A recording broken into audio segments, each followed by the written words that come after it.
Magandang hapon po sa inyong lahat. Ito po muli si Attorney Mike Operario.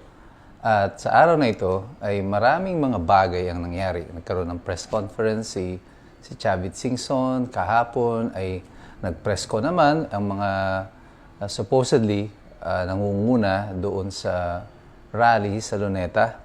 At lumabas na nga po dito na ito ay pangungunahan di umano ng mga leader ng simbahan, ng Makabayan or Akbayan Bloc.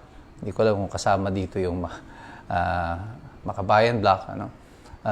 Pero definitely, ito ay magiging movement ng mga nasa makakaliwa, yung Akbayan, yung mga tinatawag ng mga sarili nila ng mga progresibo, pero ito yung mga nasa, ang tawag ay commonly called as mga pink at saka yung mga dilawan at saka yung mga leader nga po ng simbahan.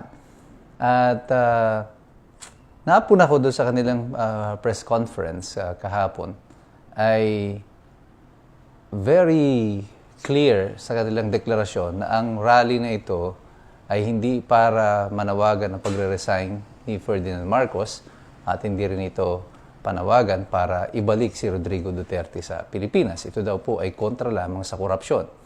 Pero anong kinukontra mo? Kung ang pangunahing may responsibilidad sa korupsyon ay hindi mo matawag para mag-resign. Bakit ayaw nilang tawagin ang pagbibitiw ni Bongbong Marcos kahit malinaw na malaki ang pananagutan niya sa lahat ng mga bagay na ito na nangyari. Bilang presidente, hindi mo pwedeng itanggi na sa loob ng 3 taon, wala kang alam tungkol dun sa nakawan. Kung tutuman nga kasi na wala kang alam dyan, you may not be corrupt, but you are totally incompetent. Ang hindi mo pagpigil sa pagnanakaw, kahit na alam mo na nangyayari yan, ay isang indikasyon na ikaw ay kabahagi nito. At kung hindi mo yan pinigilan, ibig sabihin hindi ka karapat-dapat na maging Pangulo ng Republika ng Pilipinas. Yung mga sumusuporta sa kanya hanggang sa kasalukuyan, pati ito mga tinatawag yung sarili nila ng mga progresibo, ay hindi naman talaga mga progresibo. You don't love democracy, you are not anti-corruption, you are just anti-Duterte. Ayaw ninyong ipanawagan ang pagbaba ni Bongbong Marcos sa posisyon kasi alam ninyo na ang papalit sa kanya ay si Sara Duterte. Ang ibig sabihin nito, you hate Sara Duterte more than you love your country. Alam niyo nung 2001, nung si Erap Estrada ay tatanggalin sa posisyon sa pamamagitan ng isang people power, ang papalit sa kanya noon ay si Gloria Arroyo. Kasi siya ang vice president noon. Hindi masyadong popular si Gloria noon bilang Pangulo. I don't like her also, but siya yung next in line eh. So, whether or not we were correct in pushing for her as the next president of the Republic, as substitute ni Erap, well, yung kasaysayan na magsasabi, parang wala ring nabago. Kasi pag upo naman ni Gloria, sunod-sunod na kwento ng katiwalian na nangyari sa ating bayan. Yung Hello Garci, yung City and Deal, at kung ano-ano pa ng mga nakawan dito sa pamahalaan.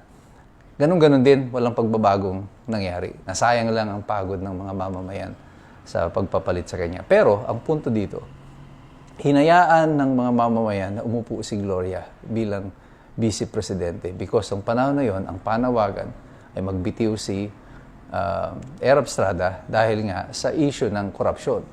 Noon ang pinag-uusapan, daang milyon lang ang pinag-uusapan. Pero napaka-aktibo ng mga progressive bloc noon, tinatawag nila yung kanilang mga sarili, at pati ng simbahan sa panawagan ito sa pagbibitaw ni Erap. Pero sa kasalukuyan, trilyong piso ang pinag-uusapan, pero parang lahat ay atubili pa rin sa kanilang hanay na manawagan ng pagbibitiw ni Bongbong Marcos. At kanina, nagkaroon ng press con si Chavit Singson. Although, siyempre, dahil siguro sa katandaan ni Chavit, nakukulangan pa rin ako doon sa sinasabi niya. But the message is clear na ang nais din niya ay bumaba na.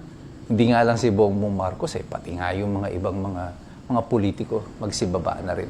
Ito ang panawagan ng bayan sa kasalukuyan. And I would have to agree with him. Ang kailangan natin ay isang malawakang paglilinis ng pamahalaan.